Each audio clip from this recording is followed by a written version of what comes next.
Suzlon energy limited में आज एक कॉन्ट्राडिक्शन देखने को मिल रहा है ब्रोकरेज हाउसेस और कंपनी की जो आज के दिन रिपोर्ट आई है उसके बीच में। अब ये कॉन्ट्राडिक्शन क्या है? ऑल्दो मैं अगर आपको आगे जाने से पहले एक चीज अपने ही दिल से कहना चाहता हूं, ये वीडियो मैं फिर से बना रहा हूं क्योंकि माइक ने वॉइस रिकॉर्ड करी ही नहीं। सीरियसली बड़ा बुरा लगता है, बट कोई बात नहीं, शायद इस बार कर दे तो अच्छी बात है। बट पिछली बार नहीं करी है रिकॉर्ड, तो पूरी वीडियो है लेकिन उसमें कोई ऑडियो नहीं है। सो सब्सक्राइब कर दिया करो, लाइक कर दिया करो यार, मेहनत लगती है वीडियो बनाने में। तो पूरा रिपीट करके मैं फिर से बना रहा हूं आपके सामने। अगर आप देखो तो यहाँ पर लाइंस भी आपको सब चीजें मार्कर से मिल जाएंगी लिखी हुई, तो अप्रिशिएट कर देना कमेंट बॉक्स में या लाइक कर देना, बाकी सब्सक्राइब जरूर कर देना। ठीक है, तो शुरू करते हैं। मैं अपना भी टाइम वेस्ट नहीं करूंगा और आपका भी टाइम वेस्ट नहीं करूंगा। एक बार फिर से और टारगेट्स की बात करते हैं और साथ में कुछ अपडेट्स जो कंपनी के उसके बारे में बात करते हैं। मार्केट एक्सपर्ट्स ने अपने जो सुजलॉन एनर्जी लिमिटेड के टारगेट पहले दिए थे, अब उसको कट कर दिया 33%। आपको एक चीज पता है यार, मार्केट एक्सपर्ट्स और ब्रोकरेज हाउसेस जितने भी होते हैं ना, ये टारगेट देकर के चले जाते हैं। वो टारगेट अचीव नहीं होता, धीरे धीरे करके गिरावट आती है तो भैया फिर टारगेट को कट कर देते हैं।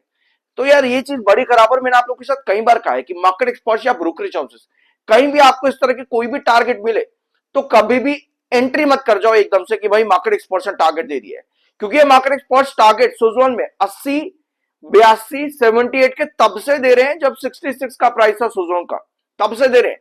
और अब मार्केट एक्सपर्ट्स ने अपना टारगेट कट कर दिया भाई 33%। इसका रीजन क्या होता है भाई? ये मार्केट एक्सपर्ट्स टारगेट देते हैं कंपनी के ग्रोथ को देखते हुए कि अभी कंपनी क्या कर रही है, आगे क्या कर सकती है। अब अगर कंपनी वो काम ना कर पाए तो ये टारगेट कट कर देते हैं। इसी वजह से मैं आपको हमेशा कहता हूं कि मार्केट एक्सपर्ट्स, ब्रोकरेज हाउसेस कोई भी टारगेट दे, भैया पहले रिसर्च करो उसके बाद एंट्री लो। इन्होंने जो कंसर्न बताया है कंपनी के ऑर्डर इनफ्लो का रिस्क बताया है सुजलॉन एनर्जी लिमिटेड में, और ऐसा क्यों इन्होंने कहा है। पहले तो एक चीज नोट करना, ये लाइंस मैं आपको फिर बता रहा हूं, जो आप स्क्रीन पर देख रहे हो सब कुछ, ये मैंने पहले भी पूरा वीडियो बना चुका हूं बट ऑडियो रिकॉर्ड नहीं हुई है, इसी वजह से लाइंस आपको नजर आ रही है यहां पर। ठीक है, बट कोई बात नहीं, मैं अभी आपको क्लियर कर दूंगा इन सब चीजों के बारे में। मॉर्गन स्टेनली ने डाउनग्रेड की रेटिंग दी है सुजलॉन एनर्जी लिमिटेड के अंदर। रीजन बताया है कंपनी का एग्जीक्यूशन, ये रीजन इन्होंने यहां पर रखा है। और ये पॉइंट आपको पता है कंपनी ने Q2 में इसके बारे में बताया भी था। Q2 की मैं बात कर रहा हूं, बट लोग याद नहीं रखते पुरानी रिपोर्ट्स क्या आती है। तो अगर आपको याद नहीं है तो सुन लो एक बार। कंपनी के एग्जीक्यूशन के बारे में इन्होंने कंसर्न बताया मॉर्गन स्टेनली ने, और एक कंसर्न ये भी बताया है कि रिन्यूएबल एनर्जी सेक्टर में, रिन्यूएबल एनर्जी सेक्टर की बात हो रही है अभी, यहां पर ऑलरेडी एक बिडिंग स्लो डाउन चल रहा है। गवर्नमेंट की तरफ से बिडिंग स्लो डाउन चल रहा है रिन्यूएबल एनर्जी सेक्टर में, तो ये भी एक कंसर्न यहां पर रखा है। और अगर आप इस अपडेट को देखोगे तो आपको मिल जाएगा, गूगल पर अवेलेबल है ये, कि 2026 से 2027 तक गवर्नमेंट का टेंडर में बिडिंग स्लो डाउन है। यहां पर देखो, इंडियन गवर्नमेंट इज पॉजिंग और slowing down new renewable energy tenders to address a major backlog of 40 gigawatt, जो कि 40 गीगावाट के प्रोजेक्ट्स ऑलरेडी पेंडिंग है, उनका कंप्लीशन अभी तक नहीं हुआ है। इसलिए गवर्नमेंट ने अभी कहीं ना कहीं रिन्यूएबल एनर्जी सेक्टर के जो टेंडर्स है उनको रोक रखा है। तो और ये रहेगा लगभग 2027 तक। इस अपडेट को मैं आप लोगों के साथ कई बार डिस्कस कर चुका हूं और ये अपडेट मार्केट में हाईलाइटेड है लगभग पिछले 9 महीनों से। ठीक है, तो आपको मालूम होनी चाहिए ये चीज। मॉर्गन स्टैनली ने कंपनी में अपनी रेटिंग चेंज करी है सुजलॉन में। पहले इनकी रेटिंग थी ओवरवेट की, अब उसको चेंज करके इन्होंने कर दिया है इक्वल वेट में। ओवरवेट मतलब होता है कि कंपनी अपने सेक्टर को, अपने पीयर्स को और अपने इंडेक्स के अगेंस्ट रन कर सकती है। मतलब अगर इंडेक्स या सेक्टर या पीयर्स कंपनी के गिर रहे हैं तो सुजलॉन एनर्जी स्टिल उसके बेटर देखने को मिल सकता है। बट अब इन्होंने इक्वल रेटिंग यानी कि इक्वल वेटेज की रेटिंग कर दी है सुजलॉन एनर्जी लिमिटेड में, और पहले इनका टारगेट था 78 का, उसको कट करके कर दिया है 52 रुपीज पर। ठीक है, तो टारगेट भी कट किया है और ये सभी मार्केट एक्सपर्ट्स का टारगेट 78 या 80 के आसपास के थे लगभग पिछले 6-7 महीनों से। बट अब इन्होंने अपना टारगेट कट कर दिया है। और ऐसा नहीं है कि ये जो कंसर्न्स है सुजलॉन एनर्जी के एग्जीक्यूशन या फिर गवर्नमेंट का स्लो डाउन, ये आज हो गया है, ये लगभग चल रहा है 9 महीनों से, अभी नहीं हुआ है, ये पहले से चल रहा है। तो ये बातें पुरानी है, बट इन्होंने अब कंसर्न्स बता दिए। पहले क्यों नहीं बताया? जब भैया पहले टारगेट बड़े दे रहे थे तब तो बड़े कुछ थे मार्केट एक्सपर्ट्स, बट कोई बात नहीं, वो चीजें दूसरी हैं, उस पर ज्यादा नहीं जाएंगे। सो इस कॉन्ट्रैक्ट से मैंने आपको वीडियो की शुरुआत में क्या बोला कि जो मार्केट एक्सपर्ट्स ने जो अपडेट दी आज के दिन, उसके अगेंस्ट में अपडेट पॉजिटिव है। वो ये है कि सुज़लोन एनर्जी ने पिछले फाइनेंशियल ईयर से कंपैरिजन में अपना ग्रोथ परसेंटेज जो है टारगेट्स का ऑर्डर बुक में 60% तक इंक्रीज कराए। तो जो गवर्नमेंट का स्लो डाउन है या फिर कंपनी में एग्जीक्यूशन का डिले या फिर मॉर्गन स्टैनली का ये भी कहना है कि कंपनी पे आने वाले फ्यूचर में ऑर्डर्स कम देखने को मिलेंगे, ये भी मॉर्गन स्टैनली ने कहा। तो उसके कॉन्ट्रैक्शन या कॉन्ट्रडिक्शन में अगर हम देखें यहां पर तो कंपनी में 60% ग्रोथ आया है पिछले फाइनेंशियल ईयर से ऑर्डर बुक के अंदर। तो ये अपडेट मॉर्गन स्टैनली की सभी रिपोर्ट्स को कहीं ना कहीं खारिज कर देती है। तो ये एक पॉजिटिव अपडेट है सुज़लोन के अंदर। ठीक है, सेलिंग प्रेशर ऑल्दो आज के दिन ज्यादा है, 61 लाख बायर है और 91,84,000 इस समय सेलर है। टेक्निकली स्टॉक न्यूट्रल है, 40.8 का एमएफआई, 46.3 का आपका आरएसआई है। सुज़लोन एनर्जी लिमिटेड में आप व्यूअर्स के कई सारे सवाल होते हैं कि भाई कंपनी डिविडेंड कब देगी, ईएसओपी कंपनी बार बार देती रहती है, एम्प्लॉइज को रिटेलर को डिविडेंड क्यों नहीं देती है कंपनी।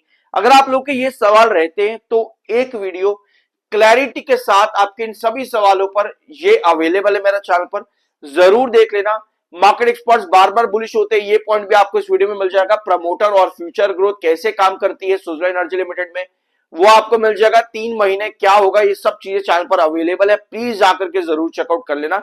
12 मिनट का छोटा सा प्यारा सा वीडियो है आपके साथ चैनल पर, सब्सक्राइब कर देना। यहां तक आ गए तो आई एम NISM 7 सर्टिफाइड। अब आते हैं चार्ट पैटर्न पर। पहले तो हम शॉर्ट चार्ट पर आएंगे और ये जो पूरी लाइन है ये इसी चार्ट के ऊपर मैंने ड्रॉ करी थी पहले, इस वीडियो से पहले, तब ऑडियो रिकॉर्ड नहीं हुआ है, बट कोई बात नहीं, मैं आपको फिर बता देता हूं। लाइन सब अवेलेबल है। ये जो आप यहां पर देख रहे हो ये स्टॉक में पिछले 3 सेशन में बाहर देखने को मिले। 49.90 पर आपका रिजेक्शन फेस किया लास्ट वीक, 3 सेशन लगातार। अब स्टॉक क्या कर रहे हैं, यहां पर एक डायगोनल पैटर्न के प्रेशर में है। सुज़लोन एनर्जी लिमिटेड एक डायगोनल पैटर्न के प्रेशर में है। लास्ट वीक का लास्ट सेशन आपको यहां पर प्रेशर देखने को मिला, सेलिंग आई आपके डायगोनल पैटर्न से। जब जब डायगोनल के पास आ रहा है तब तब आपको स्टॉक में सेलिंग देखने को मिल रही है। मैं इसको एक बार फिर से हाईलाइट कर देता हूं यहां पर ताकि आप लोगों को समझ में आ जाए। जब जब स्टॉक इस डायगोनल पर आ रहा है आपको रिजेक्शन देखने को मिल रहा है, और ये अभी की कहानी नहीं है। अगर आप इसका लॉन्ग टर्म चार्ट देखोगे तो स्टॉक पिछले एक लंबे समय में इसी तरीके से चला भी है। ठीक है, बार बार डायगोनल पर रिजेक्शन लेता है, यहां पर भी आप देखो डायगोनल पर रिजेक्शन लेता है, इधर भी डायगोनल पर रिजेक्शन लिया और यहां भी अभी डायगोनल पर ही रिजेक्शन लेकर के लास्ट सेशन पिछले हफ्ते के वापस से ड्रॉप किया है। डायगोनल पैटर्न बहुत ज्यादा इंपॉर्टेंट होता है। अब मैं आपको एक चीज और बता दूं कि 45.40 का आपका बेस है जहां से स्टॉक ने रिसेंटली रिकवरी शो करी। 49.90 आपका इंपॉर्टेंट रिजेक्शन है, और ये रिजेक्शन इसलिए भी है क्योंकि 49.90 पर अगर आप देखोगे पहले इंपॉर्टेंट बेस रहा है यहां पर भी। ठीक है, मैं आपको एक बार ब्लैंक स्क्रीन पर लेकर के आता हूं क्योंकि उसके बाद मैंने ब्लैंक स्क्रीन पर आपको चीजें बताई। डायगोनल पैटर्न आपका डाउन ट्रेंड को इंडिकेट करता है, और मॉर्गन स्टैनली ने भी यही कहा है कि सुज़लोन एनर्जी लिमिटेड के अंदर चार्ट पैटर्न बेरिश है, long term down trend stock में बना हुआ है, वो डायगोनल पैटर्न की वजह से जो अभी आपने स्क्रीन पर देखा। डायगोनल पैटर्न काम कैसे करता है, कुछ इस तरीके से, जैसे आप यहां पर देख रहे हो ये एक आपका डायगोनल है। स्टॉक जब जब डायगोनल की तरफ वापस जाता है रिजेक्शन फेस करता है। सुज़लोन में कुछ ऐसा ही हुआ है। डायगोनल पैटर्न को ब्रेकआउट करने के लिए आपके पास जरूरी होती है एक सस्टेनेबल कैंडल, जो कि अगर आप इसके चार्ट पर देखोगे यहां पे रिसेंटली स्टॉक ब्रेकआउट के लिए निकला था। यहां पे रिसेंटली स्टॉक ब्रेकआउट के लिए निकला था 2025 के मिड में ब्रेकआउट के लिए निकला डायगोनल पैटर्न के ऊपर, लेकिन नहीं क्रॉस कर पाया, सस्टेन नहीं कर पाया और वापस से गिरावट यहां पर आ चुकी है। और अभी एक नए डायगोनल पैटर्न के रिजेक्शन के अंदर, प्रेशर के अंदर स्टॉक बना हुआ है। वापस आते हैं ब्लैंक स्क्रीन पर। डायगोनल पैटर्न को ब्रेकआउट करने के लिए आपके पास सस्टेनेबल कैंडल बननी जरूरी है कॉन्जिक्यूटिवली, एटलीस्ट 2 सेशन तक। अगर इस तरह से आपके पास पोजीशन बनती है तो वो डायगोनल पैटर्न ब्रेकआउट में कन्वर्ट होता है, और जो यहां पर आप देख रहे हो उसके बाद वो क्या करता है, एक साइडवेज पैटर्न बनाता है। डायगोनल पैटर्न ब्रेकआउट होने के बाद में एक साइडवेज पैटर्न क्रिएट करता है, उसके बाद में फिर क्रिएट करता है आपका एक अपवर्ड वेजेस पैटर्न। फिर आपका वो डायगोनल पैटर्न टूट जाता है डाउन ट्रेंड का, यानी कि स्टॉक अब नई ट्रेजेक्टरी को इंडिकेट करेगा। यानी कि जो डाउन ग्रेड चल रहा था, डाउन ट्रेंड चल रहा था स्टॉक में लंबे टाइम से एक डायगोनल के प्रेशर के चलते, वहां पर रिजेक्शन आपको मिलता है, जिसके बाद स्टॉक ब्रेकआउट के लिए जाता है, फिर एक नई ट्रेजेक्टरी देखने को मिलती है। यूजुअली कोई भी स्टॉक इस तरह की पोजीशन क्यों बनाता है, आपके दिमाग में भी कई सारे सवाल होंगे कि भाई तू कंपनी को खराब बताता रहता सुज़लोन का बार बार। सुज़लोन खराब नहीं है, मैंने आपको आज तक नहीं कहा कि सुज़लोन कोई खराब कंपनी, मैं हमेशा कहता हूं सुज़लोन बहुत बढ़िया कंपनी है। सुज़लोन ने जो काम करके दिखाया है पिछले 5-6 सालों के अंदर, वो शायद किसी कंपनी ने नहीं किया है जितना मैंने मार्केट में सुज़लोन को देखा है आज तक 2020 से लगातार। ₹2 का स्टॉक कोई नहीं जानता था या कोई नहीं समझता था या कोई नहीं मानता था कि 80 तक चला जाएगा, लेकिन गया क्योंकि कंपनी ने वो काम करके दिया। अभी कंपनी का मेजर कंसर्न देखो यही है कि कंपनी का एग्जीक्यूशन स्लो है। ये बात मैं नहीं कह रहा, ये बात मॉर्गन स्टैनली ने अभी आपने सुनी, ये बात Q2 में कंपनी ने खुद बताई। यानी कि जो चीजें क्लियर है, जो चीजें आपके सामने है, आप उसको नहीं देख रहे, आप ये सोच रहे हो कि भाई सही क्या है गलत क्या है। अगर आप इस चीज के पीछे जाओगे कि भाई खराब, सॉरी मैं सही गलत की तरफ नहीं जाऊंगा, अगर आप इसके पीछे जाओगे कि भाई खराब बता रहा है या गलत बता रहा है, खराब बता रहा है या अच्छा बता रहा है, सॉरी खराब बता रहा है या अच्छा बता रहा है, इसके पीछे मत जाओ। सही क्या है कंपनी में अभी उसके पीछे जाओ। अगर कंपनी अच्छी है, अगर कोई कंपनी अच्छी है तो वो अच्छी है, लेकिन हमेशा के लिए अच्छी नहीं है। मतलब कि अगर कोई कंपनी अच्छी है तो उसमें कहीं ना कहीं गलत या सही भी है। अगर अभी वो कंपनी कुछ सही नहीं कर पा रही है अच्छा होने के बावजूद भी, तो एटलीस्ट उसके उसे सही करने पर वापस आने दो। अगर कंपनी अभी कुछ नहीं कर पा रही है, कंपनी स्टिल अच्छी है, मतलब ये है कि लॉन्ग टर्म कंपनी अच्छी है। अभी कंपनी कुछ ऐसा नहीं कर पा रही है जिसकी वजह से उस अच्छी कंपनी को नुकसान झेलना पड़ रहा है, तो एक बार उस चीज को सही होने दो, उसका वेट करो। एज एन इन्वेस्टर आपको ये इंतजार करना पड़ता है, ये एक इन्वेस्टर की जर्नी होती है। रादर देन कि हम ये सोचे कि कंपनी अच्छी है या बुरी है, हमको ये बता, हम एंट्री करें या एग्जिट करें ये बता। कंपनी आपके सामने सब चीजें रख चुकी है। मेरे ख्याल से सुज़लोन ने कुछ छुपाया नहीं है।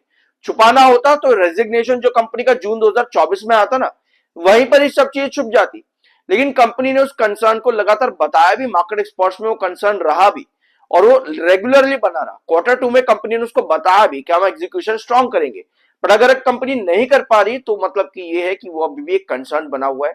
तो आपको उस चार्ट की डाउन ट्रेंड का खत्म होने का वेट भी करना चाहिए और एग्जीक्यूशन स्ट्रांग होने का इंतजार भी करना चाहिए।